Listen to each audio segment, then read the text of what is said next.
Know the law web సిరీస్కు స్వాగతం. ఈరోజు మనం డిస్కస్ చేయబోయే సబ్జెక్ట్ టైం అనేది ఎసెన్స్ ఆఫ్ కాంట్రాక్ట్ లేనప్పుడు బయ్యర్ ఎవరైతే ఉన్నారో ఎప్పుడు పడితే అప్పుడు కోర్టుకు వచ్చి కేసు వేయవచ్చా అన్న దాని మీద ఈనాడు మనం డిస్కస్ చేద్దాం. In the recent judgment of Jagarlamudi Srinivasarao and Vinta Gopal Reddy అనేటువంటి కేసులో ఆంధ్రప్రదేశ్ హైకోర్టు ఇచ్చిన జడ్జిమెంట్ ప్రకారం లెక్క మూమెంట్ వరకు అంటే లిమిటేషన్ కంప్లీట్ అయ్యేంత వరకు ఉండవద్దు, రీజనబుల్ టైంలో కోర్టుకు రావాలని హైకోర్టు వారు చెప్పడం జరిగింది. దీంట్లో రెడీనెస్ అండ్ విల్లింగ్నెస్ రెండు ఉంటాయి. ఈ రెండు కూడా two elements, these are two separate elements, these are not one and the same. Readiness వేరు, విల్లింగ్నెస్ వేరు. రెడీనెస్ అనేటువంటిది ఏంటంటే తన యొక్క మన ఎబిలిటీని is able to fulfil the contract అని చెప్పడం రెడీనెస్. విల్లింగ్నెస్ అంటే fulfil is obligations under the contract willingness. రెడీనెస్లో తన దగ్గర remaining balance sale consideration pay చేయడానికి డబ్బులు ఉన్నాయని అది బ్యాంకులో కానీ ఇంకెక్కడ కానీ ఉన్నట్టుగా చూపెట్టవలసి ఉంటుంది. అంటే రెడీనెస్ అనమాట. అంటే తను బ్యాలెన్స్ సేల్ కన్సిడరేషన్ పే చేయడానికి తన వద్ద డబ్బులు ఉన్నాయి అనేటువంటి మాటను కోర్టు ముందు నిరూపించవలసి ఉంటుంది ఒక రికార్డెడ్ ప్రూఫ్ ద్వారా. లేనప్పుడు అది రెడీనెస్ అండ్ విల్లింగ్నెస్ రాదు. ఎప్పుడూ కూడా బయ్యర్ రెడీనెస్ అండ్ విల్లింగ్నెస్ని ఎక్స్ప్రెస్ చేయవలసి ఉంటుంది పార్టీకి. అందుకని before filing a suit for specific performance it is better to issue legal notice to him within a reasonable time. Don't wait till the end of the limitation period. Within a reasonable time notice ఇచ్చి నేను balance sale కన్సిడరేషన్ని pay చేయడానికి సిద్ధంగా ఉన్నాను, నా యొక్క obligations నేను fulfil చేయడం జరిగింది, నువ్వు వచ్చి పలానా తారీఖు నాడు రిజిస్టర్ చేయమని సెల్లార్కి నోటీస్ ఇవ్వాల్సి ఉంటుంది. అది ఇచ్చిన తర్వాత అప్పటికే ముందుకు రాకపోయినట్టయితే, అంటే మీరు ఈ నోటీస్ ద్వారా రెడీనెస్ అండ్ విల్లింగ్నెస్ చెప్పడం జరిగింది, అప్పటికే అతను ముందుకు రాకపోయినట్టయితే మీరు కోర్టులో సూట్ ఫర్ స్పెసిఫిక్ పర్ఫార్మెన్స్ వేసుకోవాల్సి ఉంటుంది.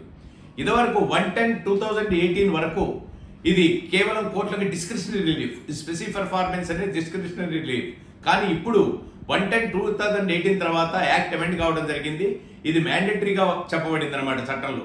కాబట్టి ఏంటంటే కోర్టు వారు కన్సిడర్ చేసి మీరు రెడీనెస్ అండ్ విల్లింగ్నెస్ కనుక ప్రూవ్ చేసుకున్నట్టయితే మీ సూటు డిగ్రీ చేయడం జరుగుతున్నది. ఇది అయితే దీంట్లో ఇంకొక క్లాజ్ కూడా రాసుకోవాల్సి ఉంటుంది. ఒకవేళ టైం అనేది ఎసెన్స్ ఆఫ్ కాంట్రాక్ట్ పెట్టుకున్న తర్వాత మీరు ఆ టైం లోపల మనీ ఇవ్వని పక్షంలో, అంటే బ్యాలెన్స్ సేల్ కన్సిడరేషన్ ఇవ్వని పక్షంలో మీరు దాన్ని ఫోర్ఫీచర్ క్లాజ్ కూడా రాసుకునేటువంటి అవకాశం ఉంటుంది.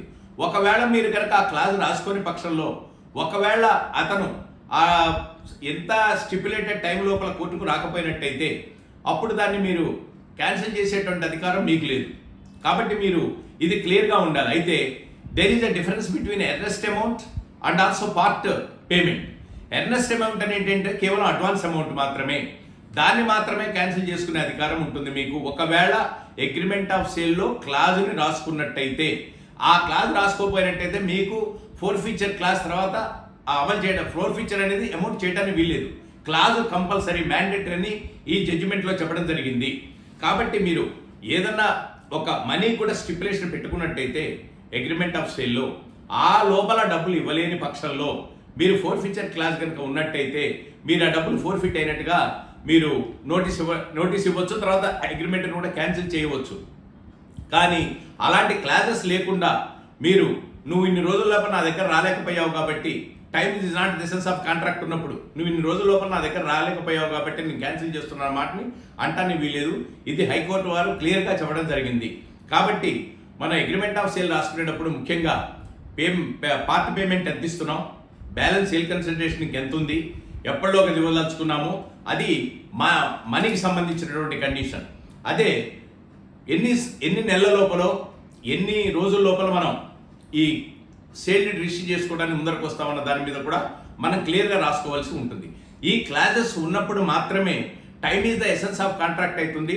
ఆ టైము ఎక్స్పైర్ అయిన దగ్గర నుంచి 3 సంవత్సరాల లోపల అతనికి కేసు వేసుకునే అధికారం ఉంటుంది. ఎవరైతే బయర్ కొన్నాడో అతనికి ఉంటుంది.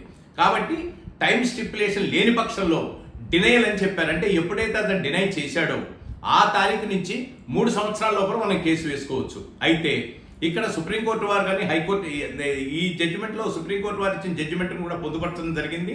దాని ప్రకారం కంపల్సరీగా రీజనబుల్ టైంలో కోర్టును అప్రోచ్ కావాల్సి ఉంటుంది. అంతేగాని నేను time is not the essence of the contract కాబట్టి ఒక 5-6 సంవత్సరాలతో కోర్టుకు వస్తా అంటే అది యాక్సెప్ట్ చేయవద్దు అనేటువంటి ఉద్దేశం ఈ జడ్జిమెంట్ ద్వారా కనపడుతుంది. మళ్ళా వచ్చే వారం కొత్త జడ్జిమెంట్తో మళ్ళా కలుసుకుందాం. Thank you.